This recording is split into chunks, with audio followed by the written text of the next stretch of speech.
people say, what do you want to see in Melbourne? That's what you want to see. And that's your culture coming out right to the end. Okay? Now, we've got 2 weeks. All right? You can just feel the emotion that's just taking place right there. We go with 2 weeks to reset ourselves for the biggest game of your life. Everyone's got so much admiration for how you, not only how you're playing, but how you're looking after each other. You know, it's just been phenomenal. Care for each other and love for each other. That's the essence of our football club. And the Demons move a step closer.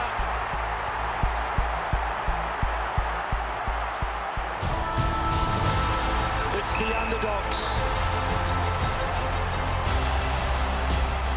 That's one we should look forward to. It's one that doesn't be any different, but we need to understand that we've only just done the part that needed to be done to get there. Now we've still got a job to do. It's a big project, and the emotions are going to spill out in 2 weeks' time. I'll hold them until then, and we'll give our all then, but let's enjoy it. Yes, fascinating insight and access post-games with both Simon Goodwin and Luke Beveridge. Just 12 days to go until the grand final. We can't wait. Let's welcome the team. Hello, welcome along to On the Couch. Gary's over in the presidential suite. We'll get to him very shortly. But, gentlemen, you both have been there. You've been there a number of times. The message from the coach, it must still ring in your ears what Lee Matthews said to you and what Ross Lyons said to you. Welcome, boys. Yeah, great to be here, Jared. Good evening, Rui and Gaz. It is the message. Just reinforcing what the message has been all year, no doubt about it. And then also, too, the greatest advice I got from Lee Matthews around grand finals was enjoy the week. So don't sort of lock yourself in a room and, you know, shun it all and be all tight and tense. Actually enjoy it and enjoy the emotion of grand final week. But this is 2 weeks, Rui. This is going to be tough. It's the greatest week of your life in a normal week, so you might as well experience 2 weeks of it. Because the normal grand final week, it actually moves pretty fast. Yeah. There's so much going on with respects to people coming to training and family and the grand final parade and media, so it's a pretty quick week and it can actually turn into a bit of a blur. So to be able to decompress, take a deep breath and just space it out over 2 weeks, it sounds like a couple of niggles. Sounds like a luxury in the warm weather. The golf. Let's move over to the Crown Towers in the presidential suite. Gary, it looked to me watching on TV over the weekend, it looked like one of the greatest nights of your life as a Melbourne icon. Welcome to you. Yeah, g'day Jetta, g'day boys. It was an unbelievable night really. Right from the opening bounce, it was just sort of pinch yourself moment. They were magnificent, Melbourne, against a team who've got, you know, we've had so much respect for over a long period of time. So it was sustained at half time. You just thought, you know, they kicked those 2 late goals. Geelong, is there going to be a little bit of fight? And then that third quarter is something that'll live long in the memories of Melbourne fans and footy fans in general. That's how good it was. A lot of people haven't seen or been to Optus Stadium. Take us into the atmosphere of the ground on such a big occasion. Yeah, well, all you boys have been there. It is just a magnificent state-of-the-art facility. I mean, the modern light, which when you go to a football game or a sporting game, it's not something you generally think you'd be talking about, but the aesthetics are just superb. The acoustics are magnificent. There's not a bad seat in the house, and you know, they put their best foot forward on Friday night, and we're going to see it again in a couple of weeks' time, Jared. It's just a magnificent place to play sport, and it's worthy of hosting our premier event. Well, we're having a look at the performance of Max Gawn. Talk about making an impact along with Petrarca. All the big names came to play, Nick. Yeah, they did. I mean, we'll get to the fallout, but how convincing were the winners from the prelims? I mean, we built it up as the purest weekend of footy. That was true for 2 sides, at least out of the 4 that showed up. What about your own performance, Gaz, on Friday night? You went full fanboy on us? I did at one stage, no doubt. One stage? That was in the midst of Max. Night, Gaz. Yes. In the midst of Max going crazy, I defy anyone not to lose their shies and the way he was going about that. And yeah, I was. It was unbelievable. It was just, you sit back and enjoy the ride. That's what it was. And I'm sitting there with Pav to my right, and we just laughed most of the time through that third quarter. It was just crazy stuff. And it was a pleasure and a privilege. As I keep saying, there are a legion of Melbourne supporters who would be love to be in the same position. So I'm privileged to have watched it and witnessed it. Yeah, not many have the access you had after the game, and you got the big bear hug, you got the autograph book out for Big Max, and it was a pretty spectacular moment for everyone to see. Sorry, mate, it's not my spot. Yeah, well, I said on the night it's not something that you would... you feel a little bit like an intruder. That's the way I feel anyway. I mean, we had our moment, we had our time, and you're very self-conscious about the fact that you don't want to overstep the mark. But, no, the boys were great. They were fantastic, and the mood was really interesting. It was a very quiet. There's no, families and no board and no supporters and members in the rooms. It was very quiet, and half of them went off and had, recovery massage and rub down. The other half had drug tests, and it was very much an atmosphere of jobs still to be done. Put that photo back up, will you? Because you actually stack up right beside Maxie. You probably could have got the shirt off as well. You've been doing a few sit-ups in quarantine there, Gaz. Magnificent. You told me I was looking fat on Friday night. That was off air. Big Maxie's... He looks Maxie's got your chest too, Brownie. Well, that's Friday night. Aging list.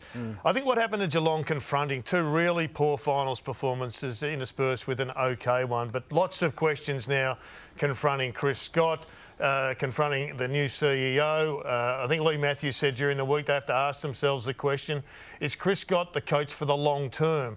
And they need to work out where they're going and how they're going to get there. Yeah, they do. Lots of questions to be answered down at Geelong. We knew the fallout for whichever side lost that game, be it Melbourne under the pressure that they were under, or Geelong. Different fallout, obviously, considering the demographic of Geelong. I mean, it's amazing that we're sitting here after the so-called purest weekend of footy. We're talking about two sides that failed to deliver on the one fundamental that underpins everything, and that's just actually giving effort. And it was there early for Geelong as well. I know we've spoken about well, we haven't, but the illness alibi has been put out there. This is 10 seconds into the game, guys. So the ball's gone over Gary Rowan's head. That can happen. But then you might want to follow through the most dangerous rebounding halfback for Melbourne, not give him a 40-metre leg rope. This is all the first play of the game. Then you've got an opportunity, 3 Geelong players to execute a tackle or lay some pressure. Doesn't happen, stepped. And that's set the scene. A 5-metre trail in for Blitzarves for the rest of the night. And it really just continued on. I mean, heads in the game stuff. This is a minute 20 into the game for Geelong. Zach Toohey was standing side by side with Cozzy Pickett and for some reason just completely abdicated any sort of defensive responsibility. And then Zach Guthrie the same. So, yep, illness is an alibi, but the signs were there right from the start that the Cats didn't show up. Yeah, spot on. Yeah, well, both games are very similar, weren't they? They over a quarter time. There's a lot of space there, really, in the forward, in your defensive 50. I know they play a zone off defence, but you've got to understand the pressure or lack of pressure upfield as defenders. You have to read the situation of the game, don't you?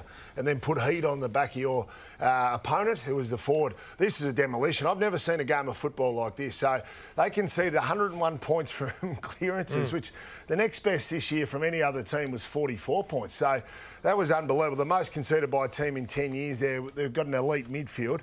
So that was clearly a problem. They were actually beaten in the clearances. Unbelievable. They're beaten plus by 4 in the clearances. Yep. But when you look at clearances, you need to dig deeper. And our old coach Lee Matthews used to say the same thing. We often would get beaten in the clearances, but we had a stat, unpressured or pressured clearances. And have a look at these unpressured clearances from Melbourne. They just walked straight out of the front of a lot of centre bounces and around the ground stoppages, and they scored heavily, 101 points. It was unbelievable, and that was a demolition in every sense of the word.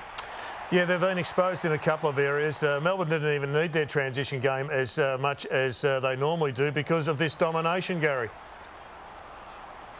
Yeah, they played the wrong team on the wrong night at the wrong stage of where they're at, Geelong. Because all the things where the suspected vulnerability was played itself out, and that was at the clearance and then post the clearance. And this is a team who are...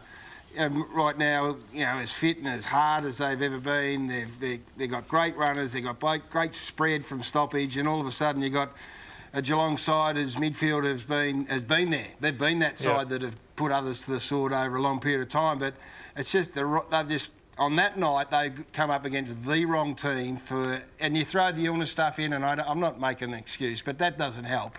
That was just.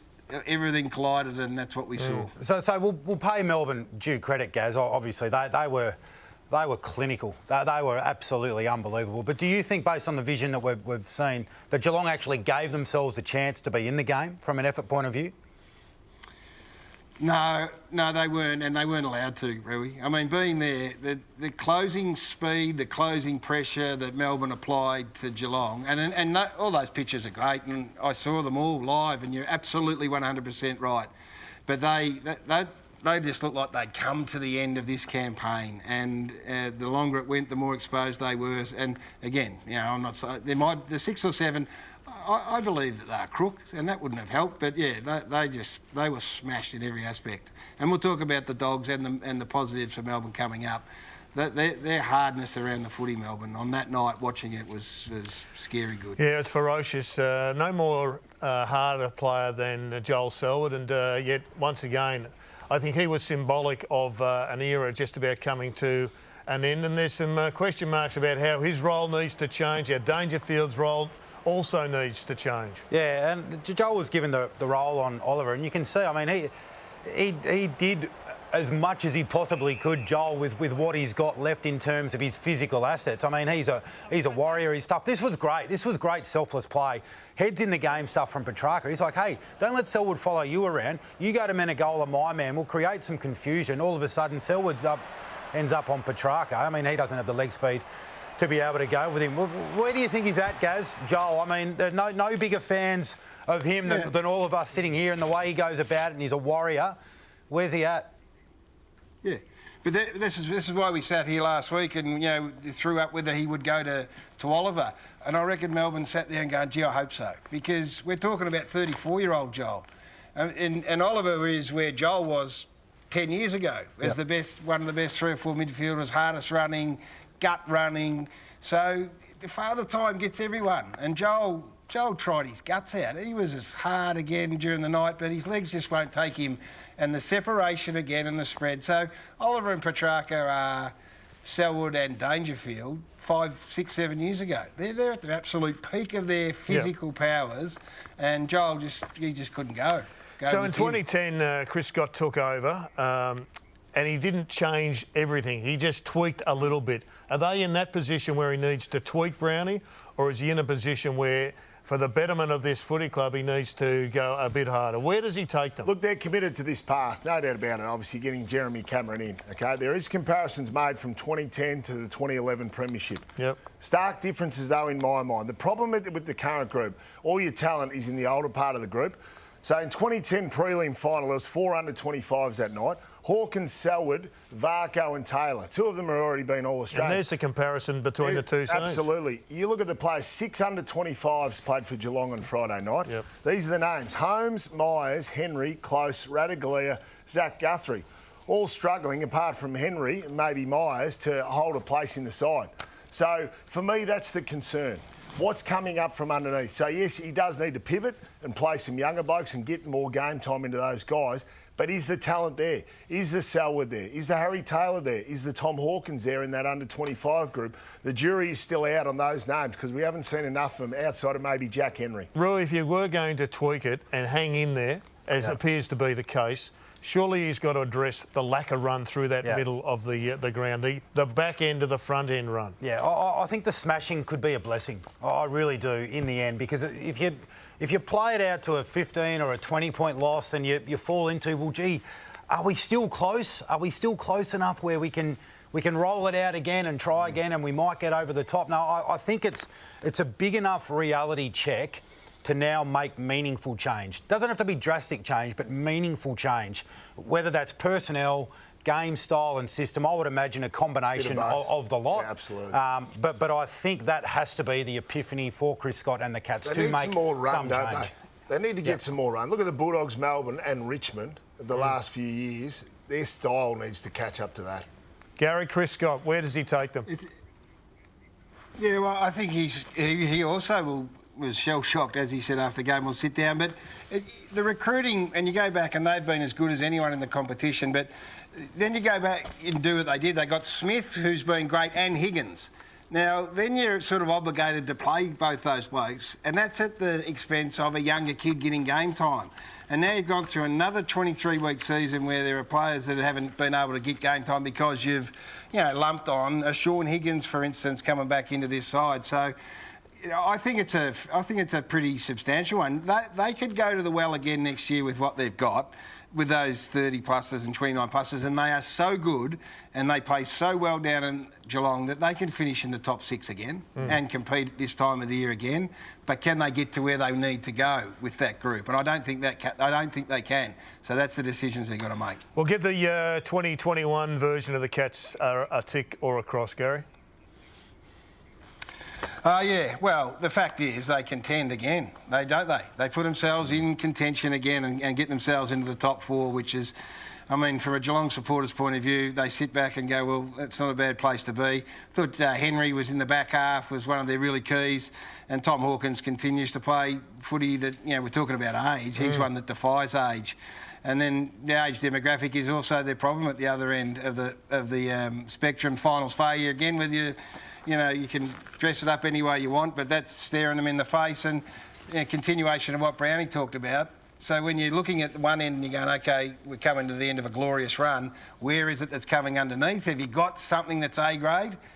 I can't see an A grader and of the younger variety coming through, and that's as a result of where they've been. We understand that, but that's the issue.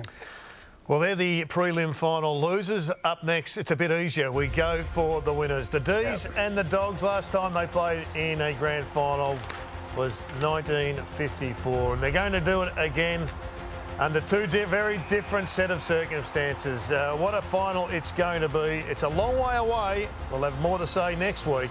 But after this, we look at their performances in the prelim final.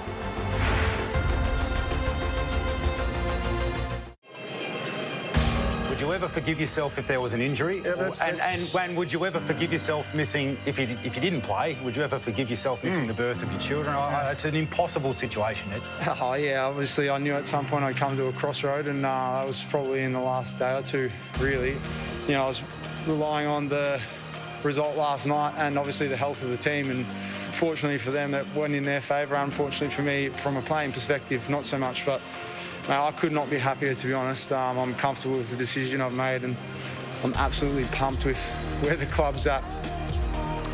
Yes, football is about clubs, but it's also very much about the people in that club, and I don't think there's a person on this planet that doesn't feel for the position that Nathan Jones found himself in, Brownie. I think even if he was entrenched in the team, it would have been difficult not to come home, knowing his wife was about to have twins and then not be able to see them for at least 2 weeks. So at the end of the day, the right thing has happened for Nathan. He should feel very proud of his contribution to the Melbourne Football Club. Yeah, it's an extraordinary contribution. Tell me, do you think that players that have contributed to the win in a premiership, be it one game, be it an injury sub, who doesn't have to get on the ground to get a medal, do you think they should all be recognised with a medal? Because I see it more and more and more. We all talk about squad. We all play squad. And yet we don't recognise squad when it comes to winning a premiership. It's interesting, isn't it? I mean, that's certainly in American sports the way. If you participated throughout the year, you get a ring There's a lot more management now, isn't it? Yep. You see players managed more, don't you? Yeah. Probably when we were playing and Gaz was playing. I'm not sure it'll ever shift that way here. Yeah. Now, we need a cultural shift for it to work. Yep. Because people that haven't played in them, they'll say, I don't want it because of the way that we've been brought up to say he's a premiership player. Yeah. But if there was a cultural shift and we had the dialogue and we valued the contribution to the squad more than we have done over the years, Gary, maybe we can make this change. And somebody like Bob Murphy really changed my mind on this.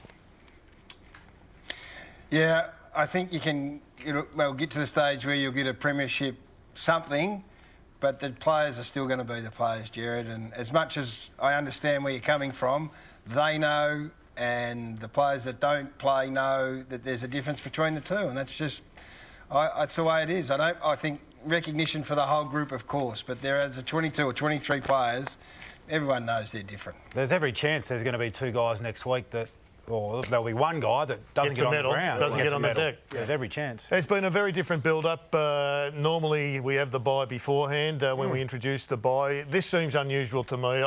Forget the whys and the wherefores of the bye. The players have to deal with it. The coaches have to deal with it. But it's different for both clubs. Do you see an advantage, Brownie? I think it's a really interesting case study, and it's advantage Western Bulldogs for mine. Now, I'm not questioning. Melbourne are clearly rock hard and fit. Yep. There's no substitute for match practice, matches.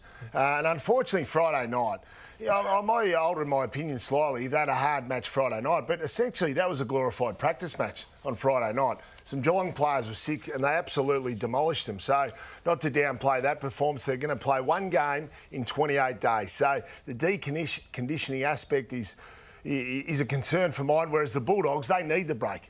So they get a couple of players back from injury, Keith and Waitman.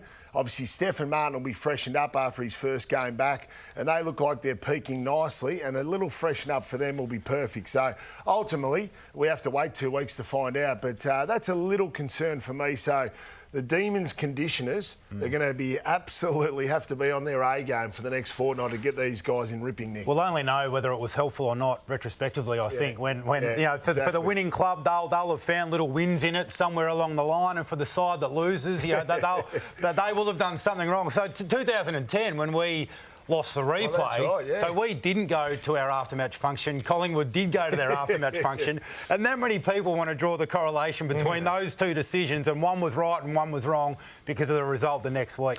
Let's look at the Demon build, because it's an 8-year development. This build could well be the foundation of a dynasty. Clearly they need to do a lot of work between now and 5 years' time, but they've set themselves up, I think, with this build for a sustained run at success. And it started way back when, in the 2013 draft. Paul Roos joined the club along with Peter Jackson, and they went with pick 9. It was a controversial pick because they split it. Could have gone for Josh Kelly. They also picked up Jaden Hunt with pick 57. And James Harms, what an inspired pick that was as a rookie. We move on to 2014, and they finished in 17th position, so they've picked up 2 top enders, Petrarca and Brayshaw. But they also pick up Alex Neil-Bullen at pick 40, which is an absolute bonus, Brownie. So they're starting to tick off members of this squad. That's right, and they continue on that trend the next year. So all great teams are built through the draft first, no doubt about it. Clayton Oliver, unbelievable. At pick 4, he came from nowhere. He wasn't selected for the under-18 national championships. So that's a very brave pick, and obviously that has come to fruition. We flick over to 2016. Still in 11th position. Yeah, in 11th position. We flick over now, starting to look at the trade. So bring in Hibbert and Lewis, 2 very good veterans there. Mitch Hannon, who's playing for the Bulldogs.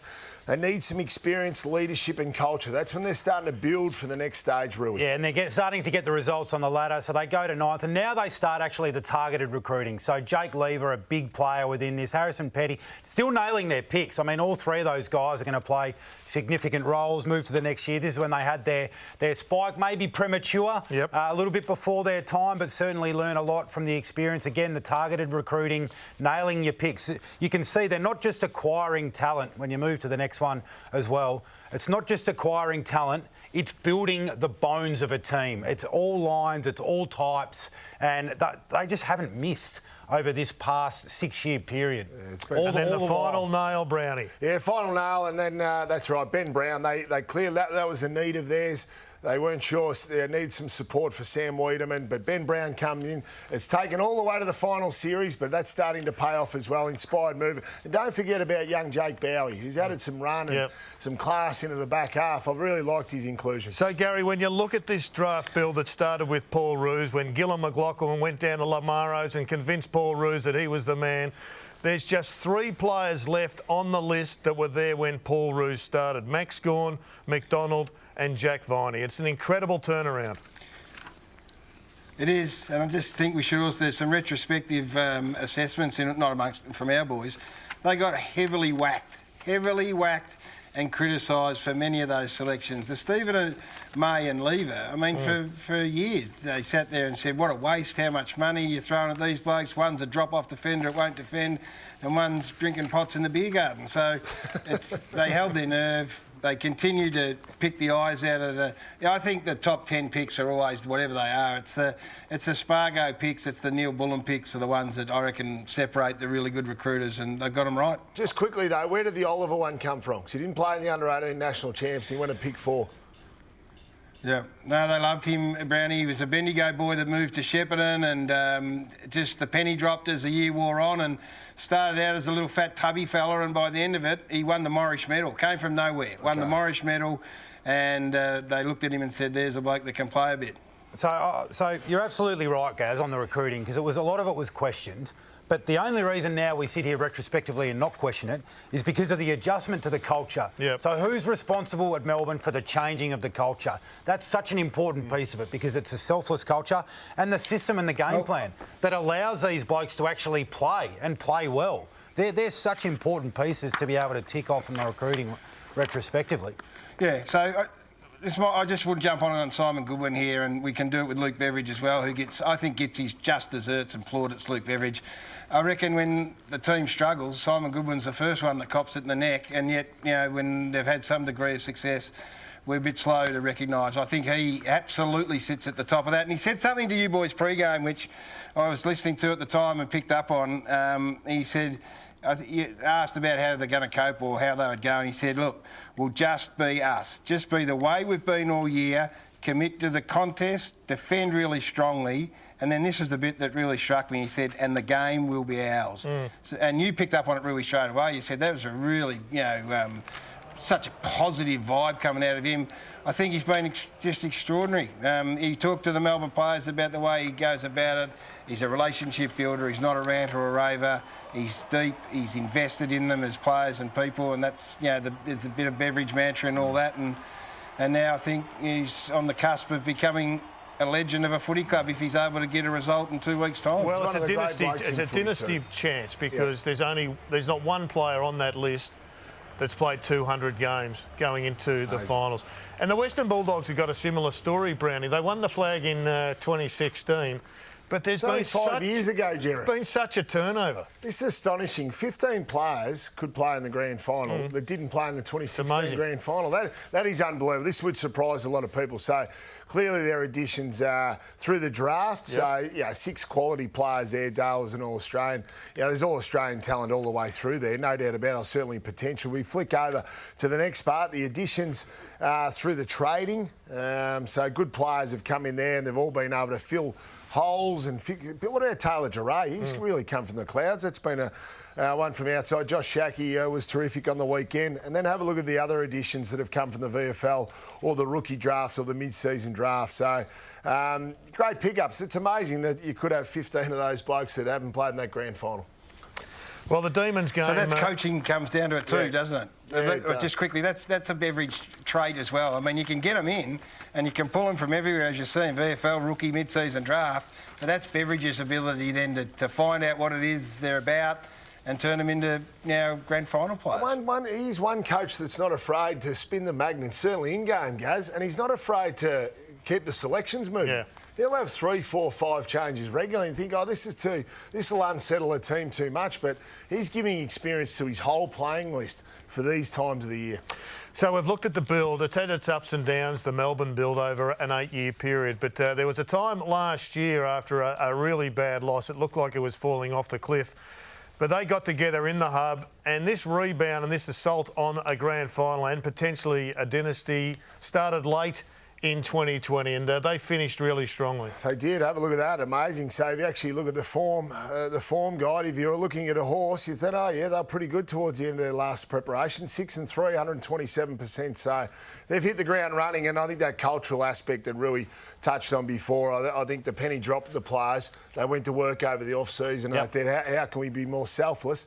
And obviously that's clearly continued on. But they've got a style, Rui, that's finals built. They are. And the other thing they are is they're dog hungry as a group. There was no sign of complacency on the weekend. So what really resonates about this clip is the time and the score. I mean, there is no hint of a foot off the pedal, and the consistency with which look how safe they are behind the footy here, and the consistency with which they delivered that sort of defensive integrity and this sort of desperate pressure is the reason they are where they are. There's no secret recipe. It's a pretty simple formula, Gaz.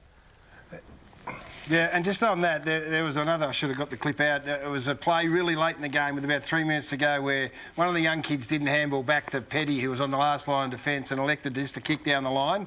Petty gave him the greatest cook. They were 85 points up with 3 minutes to play in a prelim, and he just unloaded on the fella. So they are demanding a lot of each other. That profile is going to hold them in good stead, you'd think, in a couple of weeks' time. One thing that stood out, we always know they've had the midfield bulls, haven't they? Gorn, Petrarca, Oliver, Viney. One of the problems they had, though, back in 2019 after that run in 2018, they still did this.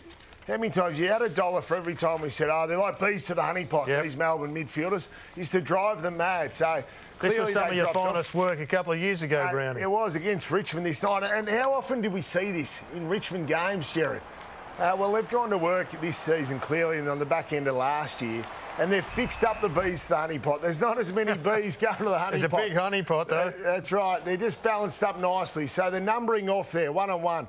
They're not going in too deep. So every time there looks like Geelong's going to have an outlet player, there's a Demons player there ready to tackle. And I think that's been symbolic, that vision of the Demons' balance around the football and the contest this year. That's culture, that system. They've always had the stars. I mean, when you look at the bones of the midfield from a couple of years ago, it's not too dissimilar. It's the same blokes running through there, but they're just doing it a different way.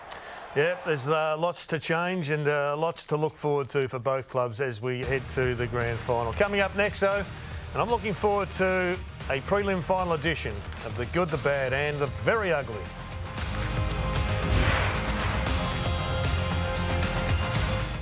Well, Brownie, you wouldn't believe the last time the Western Bulldogs and Demons played in a final was? The 1994 semi-final, when our man Gary Lyon... You get a kick? He kicked 10. What? Magnificent. And honestly, you went down to De Grande Sports Store in Warrnambool, you could not get a Melbourne jumper with a number 3 on it. They were all sold out that afternoon. He was magnificent. What a head of hair. Look at the dew on him. Wow, that's a tight curl, guys. He permed that before the game. I can't hear what you're saying, actually. Well, you can say. There's another 6 to go there. Well, we could only fit in 3 or 4. And great to see you've still got influence on Sammy Lynch, our editing cutter from the other side of the country. Sammy Lyon, I reckon. Sammy Lyon, indeed. You got the first good, Gary. I always look for an early sign in a big final, and there was 2 classics, I reckon, for both the winning teams. And the first one here was a young man played his 6th game under pressure, just steps inside, picks the eyes out of Pickett. That's in the first minute and a half, and then this, the first 3 minutes, back with a flight. Joe Anderson, Jonas coming the other way, didn't take his eyes off it. Fantastic signs. Awesome, Gaz. Hey, I certainly personally whacked Adam Treloar last week, rightfully so, based on his effort and his output. Takes a lot of character to respond, and he absolutely did that. It was a really good fight back. He would have felt the nerves all week, Adam, because we know we've seen him on our own programs here. AFL 360 is a sensitive guy, so to weather it, to overcome it, and then to put in a really strong performance off the back of some fair criticism, some criticism that was probably overstepping, was a great job. Well done, Adam. Good strategy too, playing him and Bailey Smith at half. Great coaching. Rolling up, great coaching. Dane Zorko chasing our man Nick Rewald. He's now a 5-timer at the Brisbane Lions, 5-time best and fairest winner. So well done to Dane. He's joined John Murphy, Michael Voss and Paul Roos. Only he's got Bulldog Murray in his sights with 9, so he needs 4 more seasons to get the 9. Well done to Dane Zorko. The boys FaceTimed me from Mad Monday today too. They were charging. I like it. It's going to be a good finish to his career if he gets Bulldog. Yeah. I want to acknowledge Mitch Hannon's performance on the weekend. Drafted by Melbourne, as you saw earlier in the program, but this was the finest game I think I've ever seen him play. He was aggressive at the ball, he ran really hard, he worked for his teammates, he got on the end of a couple, he created a couple, and he gave Ken Hinkley a lot of problems coming up the ground. And he plays probably a similar role to Bailey Fritsch, and that's going to be of great interest in 2 weeks' time. He was absolutely superb. So well done to you. Gary, back to you for a bad. We talked about the young boys at Port Adelaide. I thought the skipper didn't have a great night. Didn't he get a couple of moments? He just sort of lost his mind a little bit in terms of flying for balls when he had, an opponent, in this case, Joe Hannison, to look after. Thought he made bad decisions when a team was under enormous pressure. They were looking for him to try and, give them something. I mean, that there at a time when they'd given up 3 or 4 goals and there's a 50-metre penalty down the other end. So just your leaders in this situation are absolutely critical, and he just didn't have a good one, Tom Jonas. Nick? Yep, keeping your feet in big moments is pretty important, boys. And Jed Hughes had a couple shockers on the weekend. I mean, he wasn't on his own, so I guess this is more a forewarned is forearmed type situation, because the deck looked just horribly slippery at times for some couple players. of weeks now. Like, yeah, boys were sliding all over the joint. So pack your screw-ins for the granny, I reckon. And if you haven't got a pair, you've got 2 weeks to get out and get your feet right. Get down to the local sports shop and get yourself a pair of long Still got socks. screwies? I think they do. Yeah. Only the defenders, really. Yeah, I'm not sure. I'm not sure if Nicholas Spira's got screwies. The old screw-ins, because she made a couple of ordinary decisions. She made it hard for the Western Bulldogs on the weekend. Like, I'm not planning on going to the Brosser anytime soon after this, Cook, but fair dinkum. This is South Australian CHO. The CHO. How you didn't let the Bulldogs in Friday afternoon and then go and train? You fudged the truth publicly, saying, "Oh, the Bulldogs are arriving too late." No, they wanted to arrive early enough on Friday to train. Yeah. You didn't allow them. Then you let them go for a walk around Adelaide over the day of the game. So there might have been a bit of collusion there, trying to get Port Adelaide home. Gee. Well, it didn't work. It didn't work. I hate how politicians have used this to affect our game. Written and authorised by Jay Brown. We've got a symposium on rules next week, as we've got a lot of time to talk about them. I've got a couple that need to change. This one in particular, if you feign a handball, that's play on. There's no 50-metre. I mean, I don't mind the stand rule. I think it's been a great innovation, but this is rubbish. If you feign, you play on, and that needs to change, that particular rule. You got an ugly, Gary?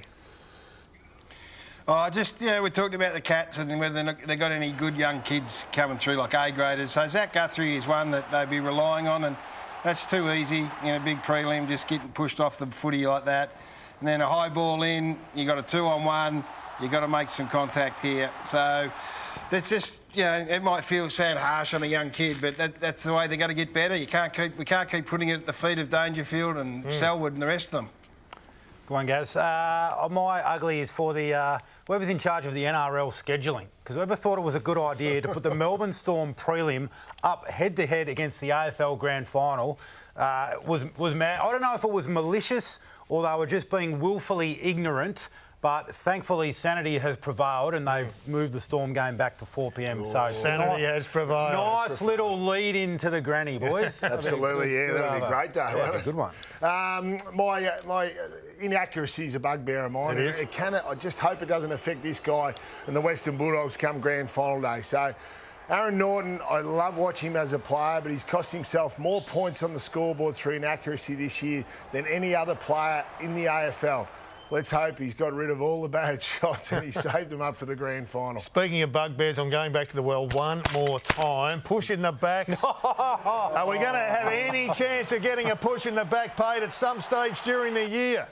Dan Richardson, please think about this before we ruin a grand final with push-ins in the back that are not paid. There is just 3. Jeez, you've had a good few goes at it. I've had a couple of goes. I'm starting to lose my influence. Might be double figures for the year, I think.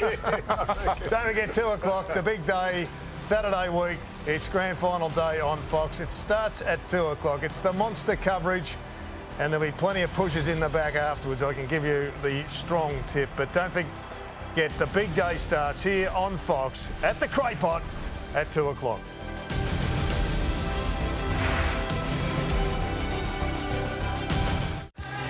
Yes, he's a real man of the people. He's our birthday boy. In between cheering his demons into a grand final, the amount of selfies and autographs he signed over the weekend, for free, mind you, was absolutely extraordinary. And thanks to the great people at Crown Towers, that is, we can say a very happy birthday to you, Gary. And if you'd like to declare how old you are, Nick, our master chef, has sent over a cake. I'll whip that up for you, Gaz. I'll pull that out during What's that one? MasterChef. Is that a cheesecake? I knew you would. That is. I'm not sure, Brownie, but we've been so well looked after here at Crown Tower. So thank you, Emma. Magnificent. Oh, baked it. Oh, well. Beautiful. Really baked it, mate. I'll knock that off later. Well, we've got the Brownlow medal coming up on a Sunday. There's plenty of time to talk about it. Who's your favourite, Brownie? I've put the house on Clayton Oliver, so hopefully these boys don't steal. Nick, you got a Brownlow winner? Might be sleeping in tents, Brownie. Ollie Wines, I'll go. Gary, you got a Brownlow winner for us? Well, I tipped Brownie into Clayton Oliver, so I'm also on board. Where was my tip? 25. Well, it looks like we're all on Clayton Oliver, but Ollie Wines is the bookie's favourite. Gary, you enjoy Crown Towers and the rest of your birthday. Gentlemen, have a good week off as you get yourselves Freshen ready up for the big grand final. Thanks for your company. We'll see you next Monday night as we look forward to the 2021 grand final in Perth.